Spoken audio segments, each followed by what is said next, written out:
Hello friends, welcome to the GTU Studies and the Mechanical Engineering Department, and the subject is Machine Design, and the chapter is Design of IC Engine Parts, which is the 5th chapter as per the GTU syllabus, and the topic is the first topic of the chapter. So I will cover basic terminology of IC engine in this video lecture.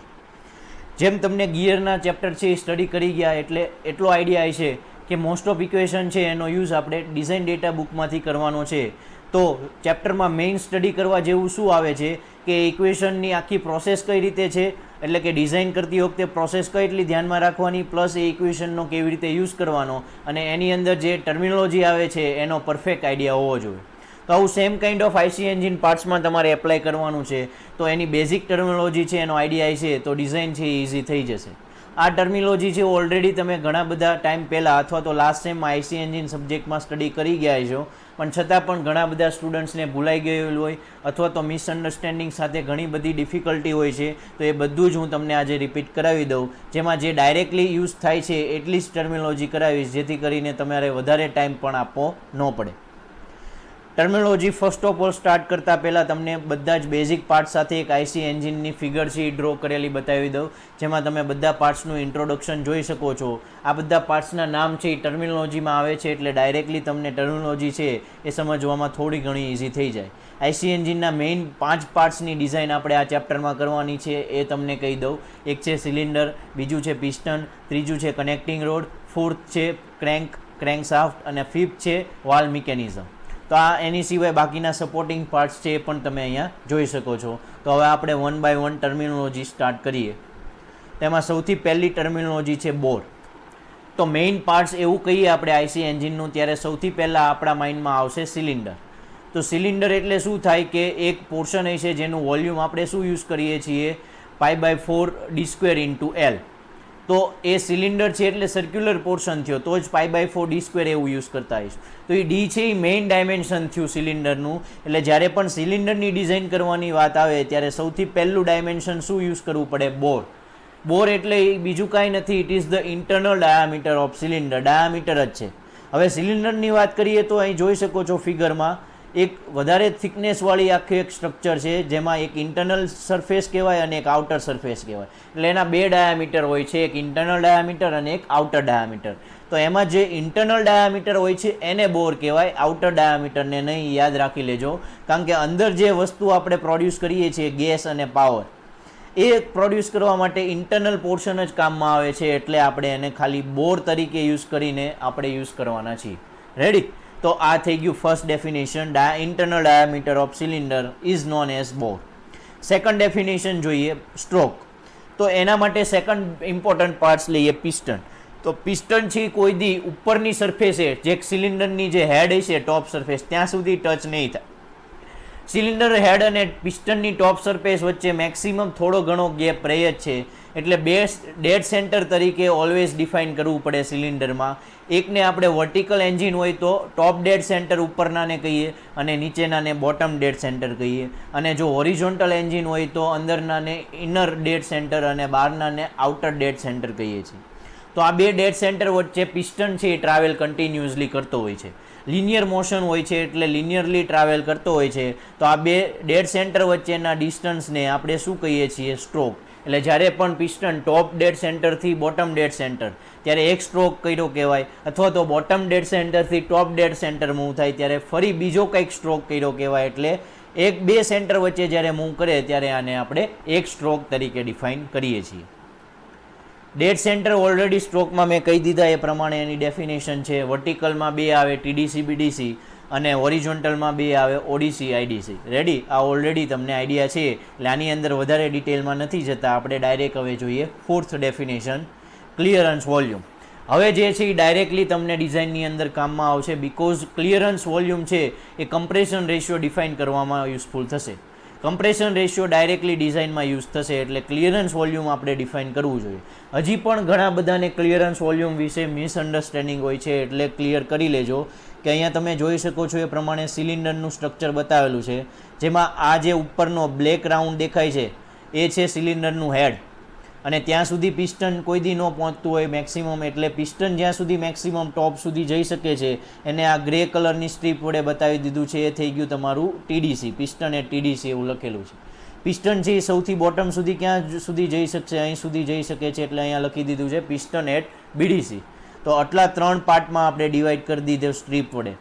હવે પિસ્ટનની જે ટોપ dead સેન્ટરવાળી surface છે ત્યાંથી લઈને સિલિન્ડરની જે ટોપ હેડ છે તે surface વચ્ચે ઓલવેઝ વધારેમાં વધારે થોડું ઘણું વોલ્યુમ તો રાખવું જ પડતું હોય છે, કારણ કે એની અંદર ફ્યુલ આપણે કમ્પ્રેસ કરેલું રાખવાનું છે. તો એ જે વોલ્યુમ આપણે છોડીએ છીએ એ ક્લિયરન્સ વોલ્યુમ વડે ડિફાઇન કરવાનું છે. એટલે કયું થાય, પિસ્ટનની મેક્સિમમ ટોપ સુધી જે જવાની પોસિબિલિટીઝ છે ત્યાંથી લઈને સિલિન્ડર હેડ વચ્ચેના જે વોલ્યુમ જે ક્રિએટ થાય છે એને આપણે ક્લિયરન્સ વોલ્યુમ વડે ડિફાઇન કરશું. અને એ વોલ્યુમ V અને ક્લિયરન્સ C છે, એટલે એનો સિમ્બોલ આપણે આપી દઈશું VC. અને એવું ડિફાઇન કરી શકાય ટેકનિકલ વર્ડ્સમાં મેં જે લખેલું છે એ પ્રમાણે કે it is the volume contain between the piston top and cylinder head when the piston is at top dead centre or inner dead centre. જો હોરિઝોન્ટલ એન્જિન હોય તો ઇનર ડેડ સેન્ટર બાજુ હોય છે ત્યારે તમારે પિસ્ટનની પોઝિશન લેવાની. તો આ થઈ ગયું ક્લિયરન્સ વોલ્યુમ. હવે પિસ્ટન જે ટોપ અને બોટમ વચ્ચે મૂવ કરે છે એમાં જે વોલ્યુમ ક્રિએટ કરે છે એને આપણે કહેશું સ્ટ્રોક વોલ્યુમ. કારણ કે એ સ્ટ્રોક વચ્ચે જે વોલ્યુમ ક્રિએટ થાય છે મીન્સ કે પિસ્ટનના ટોપ ડેડ સેન્ટર અને બોટમ ડેડ સેન્ટર વચ્ચે જે પણ વોલ્યુમ ક્રિએટ થાય છે એને આપણે સ્ટ્રોક વોલ્યુમ કહીએ છીએ. એટલે ટેકનિકલ વર્ડ્સમાં એવું લખી શકાય કે it is the volume displaced by the piston in stroke is known as a stroke volume. એનો બીજો વર્ડ છે ઘણીવાર યુઝ થાય છે જે ઘણા બધાને ભૂલાઈ ગયેલું હોય છે, એટલે નથી આવેલું એવું કદાચ કન્સિડર કરીને આગળ વધતા હોય છે, એ ભૂલાય નહીં. સ્વેપ્ટ વોલ્યુમ એનો યુઝ થાય છે. IC એન્જિન રિલેટેડ બીજી ટર્મિનોલોજી પ્રેક્ટિકલી તમે જોશો ને તો એમાં સ્વેપ્ટ વોલ્યુમ એવું જ લખ્યું હોય છે. તો સ્વેપ્ટ વોલ્યુમ હોય કે સ્ટ્રોક વોલ્યુમ હોય એનો સિમ્બોલ આપણે આપશું VS તરીકે. રેડી. સ્વેપ્ટ વોલ્યુમ જે પણ આવે છે, જે પણ ધારો કે એની વેલ્યુ આવી ગઈ 150 સેન્ટીમીટર ક્યુબ, તો એ જે છે વોલ્યુમ છે એ તમારા એન્જિનનું CC થઈ ગયું 150 CCનું એન્જિન. કારણ કે CCનું ફૂલ ફોર્મ જ શું હોય છે, ક્યુબિક સેન્ટીમીટર. એટલે ક્યુબિક સેન્ટીમીટર જે હોય છે એ CCનું વોલ્યુમ થયું. અને એ કયું વોલ્યુમ હોય, ક્લિયરન્સ કે સ્ટ્રોક કે ટોટલ, તો એ સ્ટ્રોક વોલ્યુમ હોય છે. રેડી. તો આ થઈ ગયું સ્ટ્રોક વોલ્યુમની ડેફિનેશન. હવે આપણે કમ્પ્રેશન રેશિયોની ડેફિનેશનમાં જઈએ જે ડાયરેક્ટ ડિઝાઇનમાં કામમાં આવશે. તો કમ્પ્રેશન રેશિયો છે એ આપણે જે બે વોલ્યુમ સ્ટડી કરી ગયા એના ઉપરથી જ બનાવેલી છે. It is the ratio of total cylinder volume. Total એટલે કયું, જ્યારે ક્લિયરન્સ વોલ્યુમ અને સ્વેપ્ટ વોલ્યુમ બંનેનું સમેશન કરો છો ત્યારે બંનેથી બનતું ટોટલ વોલ્યુમ જે થાય છે એને કહેવાય ટોટલ સિલિન્ડર વોલ્યુમ. અને એના છેદમાં શું રાખવાનું છે, ટુ ક્લિયરન્સ વોલ્યુમ, એટલે એના છેદમાં ખાલી ક્લિયરન્સ વોલ્યુમ રાખવાનું છે VC. Is called the compression ratio. એટલે જુઓ તો અહીંયા ઇક્વેશન ફોર્મમાં લખવું હોય તો કમ્પ્રેશન રેશિયો જેનો સિમ્બોલ છે small r is equal two clearance volume plus stroke volume upon clearance volume. Symbolic રીતે આ પ્રમાણે આવશે VC plus VS is equal two VC. હવે એક આઈડિયા છે એ તમારે કન્ડક્ટ કરવાનો છે જે તમને આગળ જતાં GPSC UPSC અથવા ઘણી બધી કોમ્પિટિટિવ એક્ઝામમાં કામ આવી શકે છે કે કમ્પ્રેશન રેશિયોની વેલ્યુ ઓલવેઝ કેટલી હોય છે, એક કરતાં વધારે જ હોય છે. એનું રીઝન શું છે તમે અહીંયાથી જોઈ શકો છો જો આ કોન્સેપ્ટ ક્લિયર હોય તો, કે VC એમાં VS એડ કરો, એ જે વેલ્યુ થાય એના છેદમાં VC મૂકો તો ઓબ્વિયસ છે અપર જે વેલ્યુ છે એ છેદમાં છે એના કરતાં વધારે જ આવવાની છે. તો રેશિયો છે ઓલવેઝ એક કરતાં વધારે આવે. અને તમને ખબર હોય તો એ પ્રમાણે આપણે પેટ્રોલ એન્જિન માટે છે એ 6:10 લઈએ છીએ અને ડીઝલ એન્જિન માટે છે આપણે 14:20 યુઝ કરીએ છીએ. હવે જોઈએ જે ઘણા બધાને હજી બધી નથી સમજાતી એ ડેફિનેશન પિસ્ટન સ્પીડ. આ ખાસ સમજવી જરૂરી છે કારણ કે ડાયરેક્ટલી હવે ડિઝાઇનમાં જ્યારે પિસ્ટનની કરવી છે ત્યારે કેટલી સ્પીડે મૂવ કરાવવાનું છે એ ધ્યાન રાખવું પડશે. તો અહીંયા જોઈ શકો છો એક થોડુંક એનિમેશન ટાઈપ દેખાડેલું છે. આ પિસ્ટનની મૂવમેન્ટ છે લિનિયર અને આ કનેક્ટિંગ રોડ વડે ક્રેન્કમાં રોટેશનલ મોશનમાં ટ્રાન્સફર કરે છે. હવે મારી વસ્તુ જે સમજવાનો છે એ સમજજો. સૌથી પહેલાં તો ઇક્વેશન હું તમને બતાવી દઉં. પિસ્ટન સ્પીડ એટલે એ સ્પીડ ભલે લખેલું પણ એ લિનિયર વેલોસિટી છે. કોની છે? પિસ્ટનની. અને પિસ્ટનની કોઈ દી રોટેશનલ વેલોસિટી હોય જ નહીં, એની લિનિયર વેલોસિટી જ હોય કારણ કે piston is moving with linear motion. Ready. એટલે અહીંયા જે VPનો યુનિટ છે એ શું આવશે? મીટર પર સેકન્ડ આવશે. તો આ જે ઇક્વેશન છે 2ln/60 અત્યારે તો મેં યાદ રાખી લીધું ચાલો કે L છે એ લેન્થ ઓફ ધી સ્ટ્રોક છે, એનો યુનિટ હોય મીટરમાં. મિલીમીટરમાં હોય તો ઇન્ટુ 1/1000 કરી લેજો એટલે એ મીટરમાં કન્વર્ટ થઈ જાય. એન જે છે એ છે સ્પીડ ઓફ ધી ક્રેન્કશાફ્ટ, જે આરપીએમમાં છે, રિવોલ્યુશન પર મિનિટ. તો એના ઉપરથી આ ઇક્વેશન કઈ રીતે ડિરાઈવ થયું એ હું તમને એક્ઝામ્પલ સાથે સમજાવી દઉં. તો આ રીતે હું કંઈક એક્ઝામ્પલ લઈ લઉં. જો અહીંયા લખેલું છે for example n is equal two 120 RPM, એટલે કે જે ક્રેન્ક છે એ કેટલી સ્પીડે રોટેટ થાય છે, 120 આરપીએમ એ રોટેટ થાય છે, 1 મિનિટમાં 120 વાર રોટેટ થાય છે. એટલે એવું કહી શકાય કે 1 મિનિટમાં 120 વાર રોટેટ થાય તો 1 સેકન્ડમાં કેટલી વાર રોટેટ થાય, 2 વાર રોટેટ થાય. સિમ્પલ. 1 સેકન્ડમાં કેટલી વાર રિવોલ્યુટ થાય, રોટેટ થાય, 2 વાર રોટેટ થાય. હવે એટલો તો બેઝિક આઈડિયા હોવો જોઈએ કે ક્રેન્ક છે એક રોટેશન કમ્પ્લીટ કરશે ત્યારે 2 વાર સ્ટ્રોક છે એ કમ્પ્લીટ થાય. અહીં જોઈ શકો છો. જો હું તમને પહેલેથી સ્ટાર્ટ કરીને દેખાડું, જો આ પિસ્ટન ટીડીસી છે તો આ રોટેશન છે એ અડધું થયું એટલે પિસ્ટન બીડીસી આવ્યું, અને ફૂલ કમ્પ્લીશન થયું ત્યારે પિસ્ટન પાછો ટીડીસી આવ્યો એટલે 2 સ્ટ્રોક કમ્પ્લીટ થયા. અને 2 રિવોલ્યુશન થાય, એક રિવોલ્યુશનમાં 2 સ્ટ્રોક આવે તો 2 રિવોલ્યુશનમાં કેટલા સ્ટ્રોક આવે, 4 સ્ટ્રોક. એટલે 1 સેકન્ડમાં એ 4 સ્ટ્રોક જેટલી લેન્થ છે એ કવર કરે છે. અને સપોઝ સ્ટ્રોકની લેન્થ 100 mm છે, એટલે કે 0.1 મીટર, મેં કીધું એ પ્રમાણે મીટરમાં કન્વર્ટ કરી લીધું. અને 0.1 મીટર છે એની એલ છે, અને એવું 1 સેકન્ડમાં કેટલી વાર સ્ટ્રોક કમ્પ્લીટ કરે છે, 4 સ્ટ્રોક. તો એક સ્ટ્રોકમાં 0.1 મીટર કવર કરે તો 4 સ્ટ્રોકમાં કેટલા મીટર કવર કરે, 0.4 મીટર. અને 1 સેકન્ડમાં એટલે પિસ્ટનની લિનિયર વેલોસિટી કેટલી થઈ, 0.4 મીટર પર સેકન્ડ થઈ. કઈ રીતે આવ્યું, હવે જો ઇક્વેશનમાં વેલ્યુ મૂકી દો. 2 શું કામ લગાડ્યું, કારણ કે એક રિવોલ્યુશનમાં 2 વાર સ્ટ્રોક કમ્પ્લીટ થાય એટલે. ઇન્ટુ લેન્થ લીધી સ્ટ્રોકની, ઇન્ટુ આપણે સ્પીડ લીધી આરપીએમમાં, અને આરપીએમમાં છે એટલે ડિવાઇડેડ બાય 60 કર્યું, જેમ અહીંયા કર્યું હતું. 120 ડિવાઇડેડ બાય 60 કરો એટલે 2 મળે. તો 2ln/60 કરશો એટલે તમને લિનિયર વેલોસિટી મળી જશે. તો આ રીતે ઇક્વેશન છે એ ડિરાઈવ થયેલું છે. હવે યાદ રહી જવું જોઈએ. હવે જોઈએ આપણે પાવરની વાત કરીએ કે ઇન્ડિકેટેડ પાવર. ઓલરેડી તમને આ પણ ડેફિનેશન ખબર છે કે ઇન્ડિકેટેડ પાવર એટલે શું. તો બહુ બધાને હજી પણ કન્ફ્યુઝન છે, કારણ કે મેં આઈસી એન્જિનની અંદર પણ વિડીયો લેક્ચર આપ્યા અથવા સમજાવ્યા હતા જ્યારે પણ, ત્યારે ઘણા બધાને કન્ફ્યુઝન હતું કે પિસ્ટન દ્વારા અથવા સિલિન્ડર દ્વારા જે પાવર પ્રોડ્યુસ થાય છે એ મેઇન કયા કયા કહી શકાય. તો એમાં 2 આવે, એક ઇન્ડિકેટેડ પાવર અને બ્રેક પાવર. તો કયા પાવરને કયું નામ આપવું એ ખાસ કન્ફ્યુઝન હોય છે.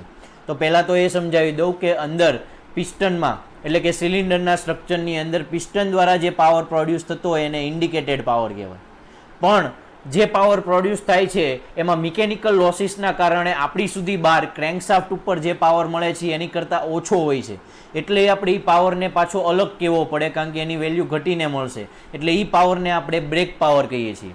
એટલે આઈસી એન્જિનની વાત કરીએ તો આપણને બહાર જે મળે છે એને આઉટપુટ પાવર કહી દઈએ તો આઉટપુટ પાવર કયો થયો, બ્રેક પાવર થયો. અને ઇનપુટ પાવર કયો થયો, ઇન્ડિકેટેડ પાવર થયો, કારણ કે આઈસી એન્જિન કયો પાવર પ્રોડ્યુસ કરે છે, ઇન્ડિકેટેડ પાવર. આ છે હું મિકેનિકલ એફિશિયન્સીની વાત કરું છું. મિકેનિકલ લોસીસના કારણે આ પ્રોડ્યુસ થાય છે એટલા માટે એને મિકેનિકલ એફિશિયન્સી કહેવાય. તો એમાંનો પહેલો પાવર છે ઇન્ડિકેટેડ પાવર. કોના કારણે પ્રોડ્યુસ થતો કીધો છે કે અંદર જે પિસ્ટનની મૂવમેન્ટના કારણે પ્રોડ્યુસ થતો પાવર છે. એટલે એનું ઇક્વેશન છે આ રીતે ડેવલપ થશે કે એના ઇક્વેશનમાં 4 સ્ટ્રોક હશે. તો મેં કીધું એમ 4 સ્ટ્રોક છે. 4 સ્ટ્રોક કોને કહેવાય કે જ્યારે ક્રેન્ક છે એના 2 રિવોલ્યુશન કમ્પ્લીટ કરશે ત્યારે એક પાવર સ્ટ્રોક જનરેટ થાય, કારણ કે સક્શન આવે, કમ્પ્રેશન આવે, પાવર આવે અને એક્ઝોસ્ટ આવે. આખી સાયકલ કમ્પ્લીટ થાય ત્યારે એક પાવર સ્ટ્રોક કમ્પ્લીટ આવે મળે છે આપણને, અને એના માટે 2 રિવોલ્યુશન થાય છે. જ્યારે 2 સ્ટ્રોકમાં શું થાય છે, એક જ રિવોલ્યુશનમાં એટલે કે એક સ્ટ્રોકની અંદર 2 સ્ટ્રોક થતા હોય છે, એટલે એક જ રિવોલ્યુશનમાં એક પાવર સ્ટ્રોક મળી જાય છે.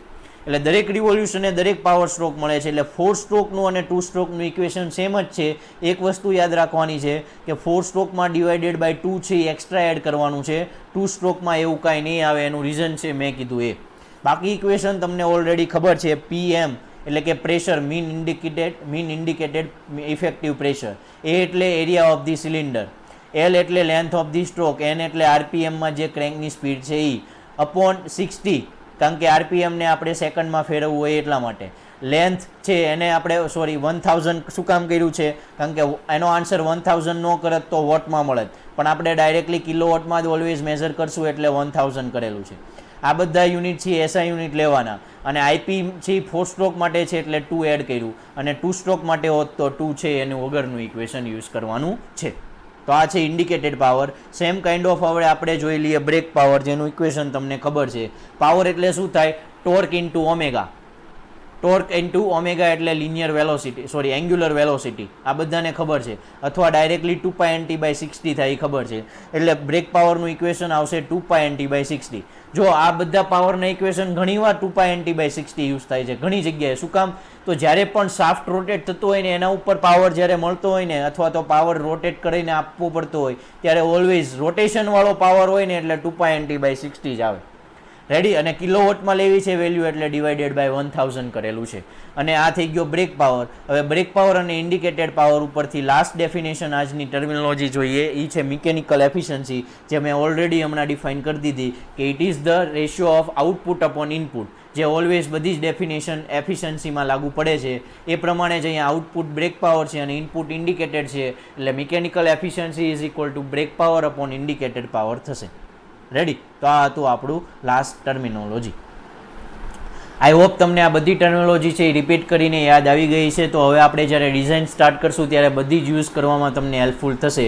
આ રીતે જ વિડીયોને લાઇક કરતા રહ્યો, બધા જ સાથે શેર કરો, જેથી કરીને આ ટર્મિનોલોજીનો આઈડિયા લઈ શકે. અને સબસ્ક્રાઇબ ના કરી હોય તો ભૂલતા નહીં સબસ્ક્રાઇબ કરો GTU સ્ટડીઝ ચેનલ. અને આ PPTની PDF મેળવવા અને મશીન ડિઝાઇન લગતા ઘણા બધા મટીરિયલ છે એ મેળવવા માટે વેબસાઇટ વિઝિટ કરી શકો છો www.gtustudies.com. Thank you.